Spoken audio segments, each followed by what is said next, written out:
Hello and welcome to Dialogue. Chinese President Xi Jinping has concluded his state visit to Vietnam and has already embarked on his trip to Malaysia. He will continue to Cambodia later this week. Well, in Vietnam, 45 agreements were signed, from strengthening supply chains to enhancing railway cooperation. What more has been done to deepen ties between China and Vietnam? Why is cooperation so significant for both nations and the Asia-Pacific region as a whole? And also, what to expect from President Xi's trip to Malaysia? Join us for today's discussion, live from Beijing. I'm Xu Qinduo.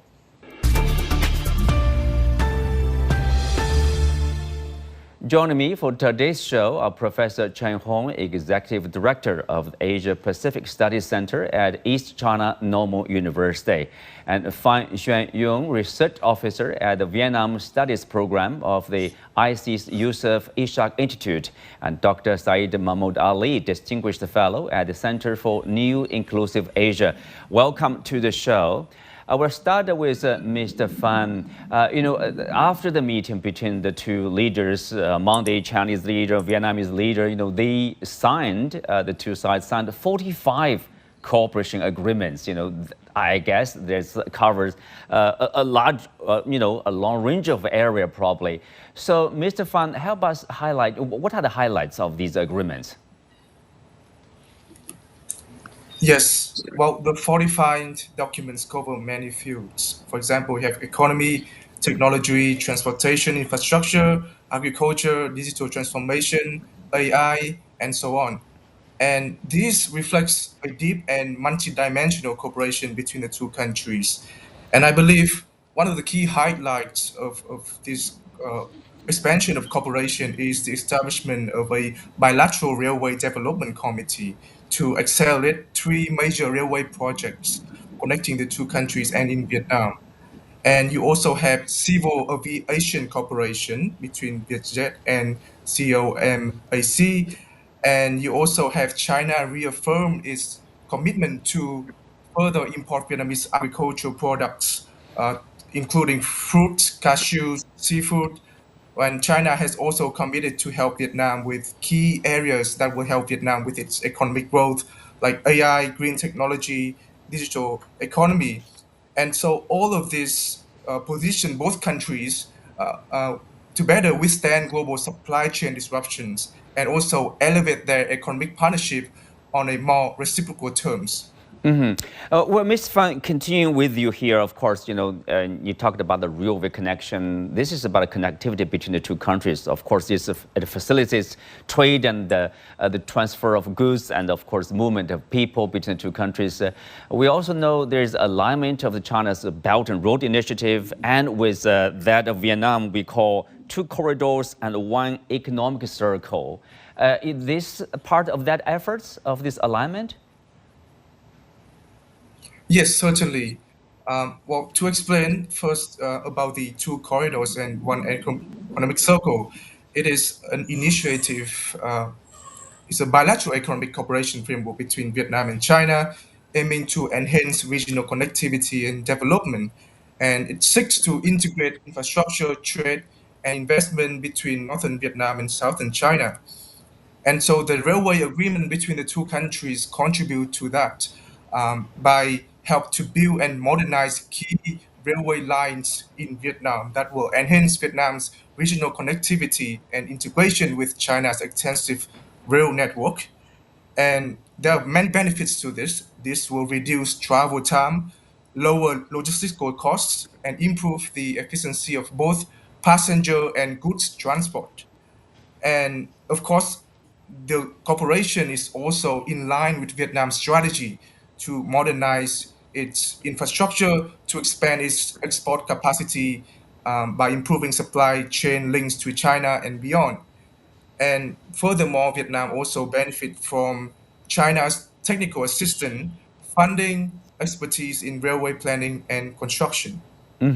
Modernization and industrialization effort there. And Professor Chen Hong, during the visit, Presidency laid out 6 aspects, actually, proposals to deepen the bilateral ties. He talked about more leadership exchanges, closer security cooperation, stronger economic ties, and expanded people-to-people connections. Also coordination, better coordination for multilateral platforms. From these initiatives, how do you interpret? What's your understanding? Why these areas, why they are so important for the bilateral ties? Yeah, I think the 6-point proposal, I call it, is a blueprint for continued and stronger development of bilateral partnership between China and Vietnam, which has been, of course, based on the success of the bilateral relationship to date. The 6 points are strategically set to deepen the building of the China-Vietnam community with a shared future. And that is why they include the enhancement of strategic mutual trust at a higher level, building up of a more solid security stronghold, the expansion of higher quality mutually beneficial cooperation, and the strengthening of the ties of people-to-people connectivity, closer multilateral cooperation and achievement of more benign maritime interactions. Bilateral relations between China and Vietnam has achieved more and further success in recent years, based not only on strategic cooperation, on common ideals, beliefs, and development pursuits, but also on the actual needs of both sides to achieve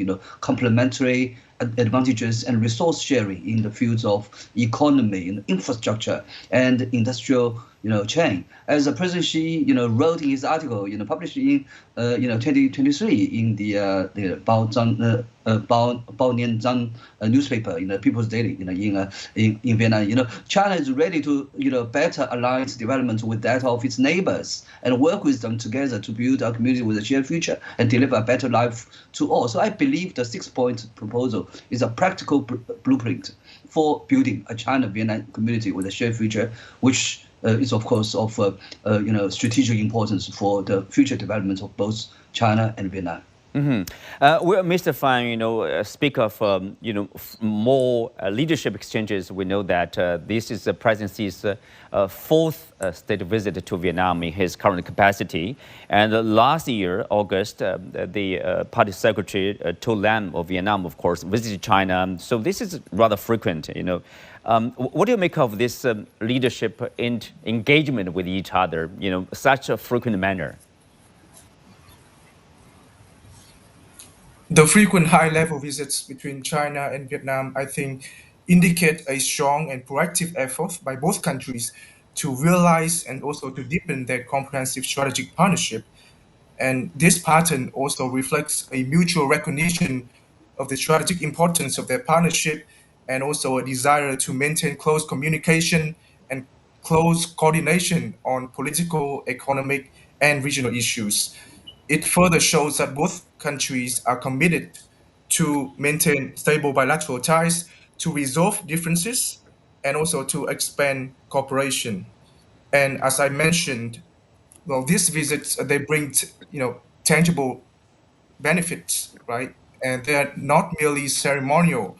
As I mentioned, we have the 45 cooperation agreements that cover many areas that benefit both countries substantially. And moreover, I think the importance of these high-level visits is that they facilitate direct dialogue, enabling both countries to manage their bilateral complexities, including maritime disputes and trade imbalance. And through this, Vietnam and China can work together to also navigate the challenges of the current geo-economic and geopolitical landscape, ensuring that both countries can pursue their national interests, but also maintaining stability in their bilateral relations and the region. Yeah, indeed. Professor Chen, we all understand that there is a difference in the South China Sea, for example. Sometimes people call the disputes even. But I think China and Vietnam, both countries, have managed rather well about those disputes. And the President Xi did mention about importance of improving maritime interaction. He called for joint development, expanded cooperation, early conclusion of the code of conduct in the South China Sea. He said, South China Sea should be a sea of peace, friendship, and cooperation. Obviously, from the Chinese point of view, obviously, that's a common interest actually to keep the differences well managed. That's the interest of China. That's the interest of Vietnam. That's the interest of the entire region. Yeah, as we know, late last year, China and Vietnam held the 17th meeting of joint patrol of the Beibu Gulf, Beibu One, previously known, as the Gulf of Tonkin, which reflects a new scenario in which the two countries, China and Vietnam, they are working together. We are working together on maritime security to safeguard stability and order and deepen, the mutual understanding and mutual trust. As a matter of fact, starting tomorrow, right tomorrow, on April the 16th and also 17th, the Chinese and Vietnamese navies will carry out their 38th, joint patrol in the waters of the Beibu Gulf, which will further enhance pragmatic cooperation between the two militaries and improve their ability to jointly safeguard the security of relevant waters. So President Xi Jinping was very perceptive in pointing out the importance of maintaining the South China Sea and the Sea of Peace, as you said, friendship and cooperation. The two countries do have maritime territorial disputes, but China's practice of, diplomatic principles of amity, sincerity, mutual benefits, and inclusiveness is able to shelve, differences while aiming at building friendly and cooperative relations with its neighbors. In this case, of course, with Vietnam. Mr. Phan, of course, we know there's a mechanism called the 3+3 strategic dialogue between China and Vietnam in the area of diplomacy, defense, and public security. How important are those channels, for different ministries to work together, on the security issue, on, engage with each other on diplomacy, on these defense issues, for the two neighbors here? Well, these mechanisms, they facilitate some sort of institutional and structural communication between the two countries on several levels of leadership, as you mentioned, especially on sensitive issues like the South China Sea, and why it might not be able to resolve underlying territorial disputes. It provides a crucial platform for managing tensions and also to prevent escalation. These mechanisms show that despite ongoing disputes and incidents in the South China Sea, the two countries are committed to resolve these through dialogue to avoid escalation of tension that could lead to the worst case scenario, which is an armed conflict. And I think it is an example of how countries with ongoing disputes can manage their complex relations through structural and institutional communication rather than direct confrontation.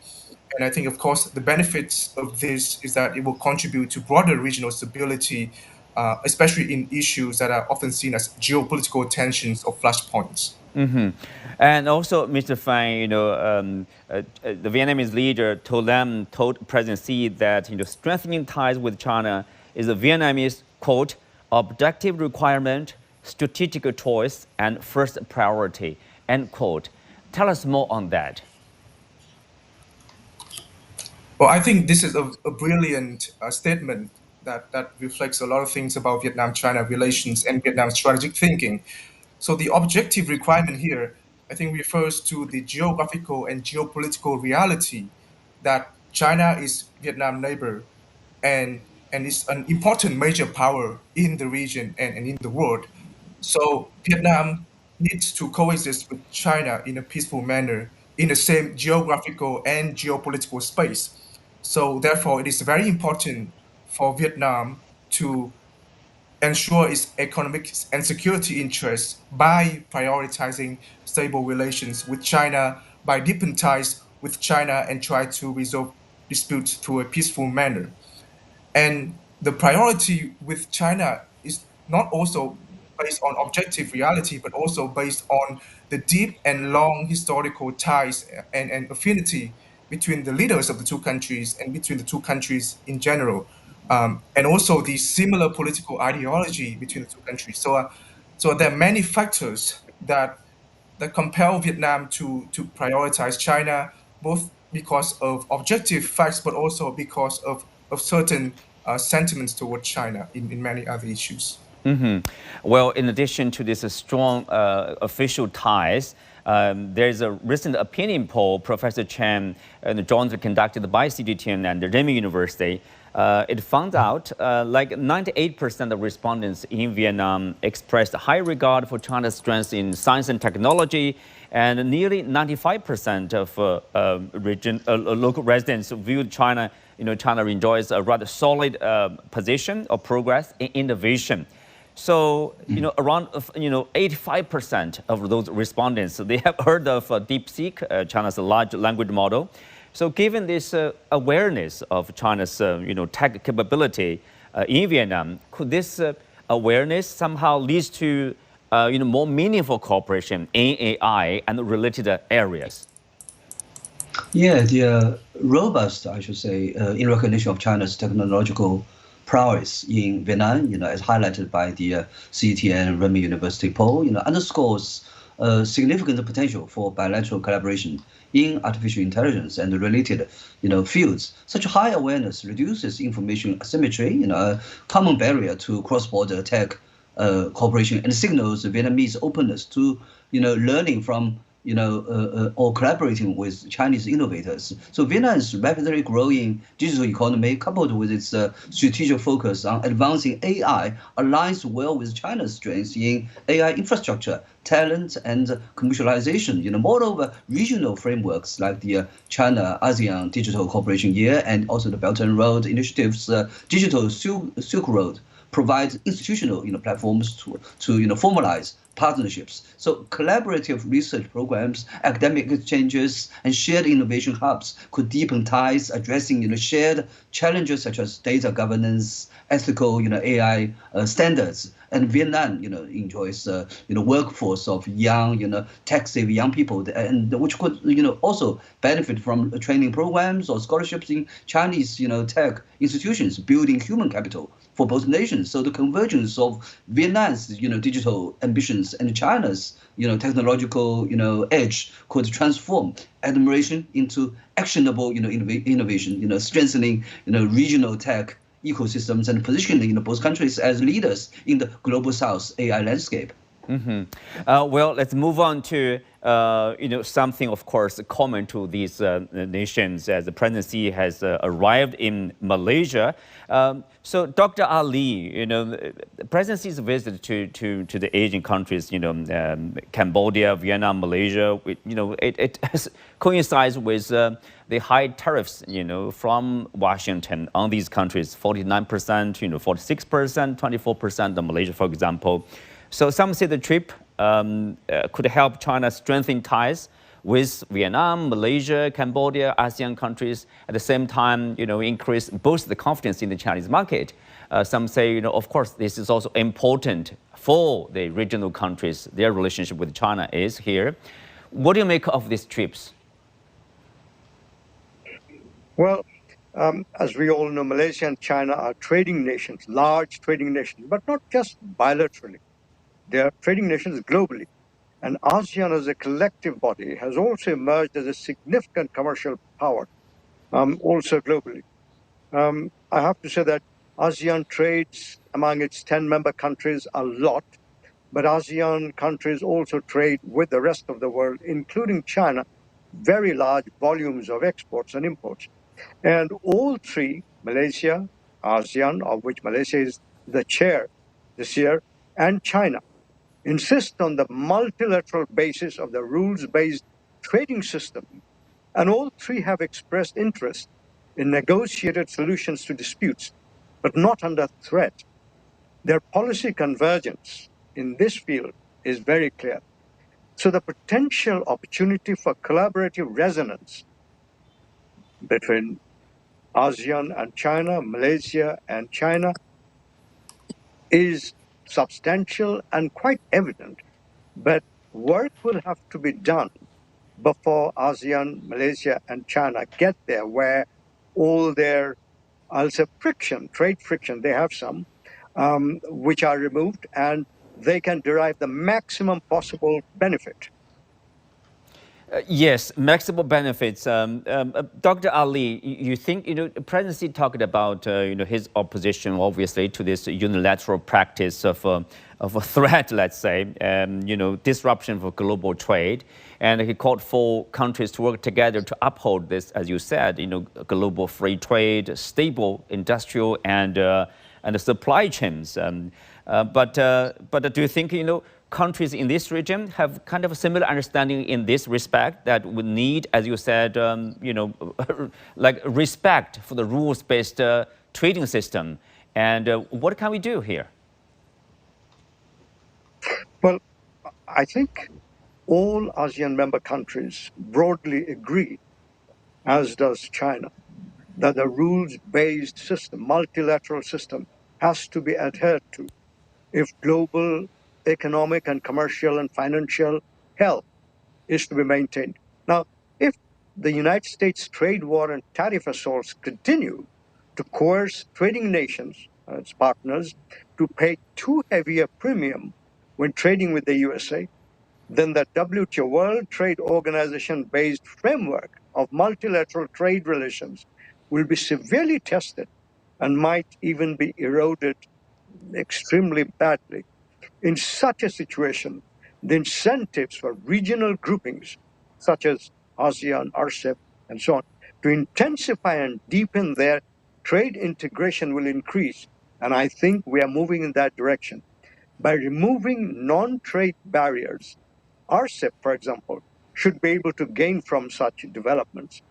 Now, ASEAN is already a significant trading collective, both intra and extra grouping, that is within its own boundaries and outside. If ASEAN with Malaysia as chair is able to forge a joint vision that accommodates the diversity in developmental stages among the member states and policy priorities which differ, ASEAN could present a strong, unified position from which to negotiate with its external interlocutors.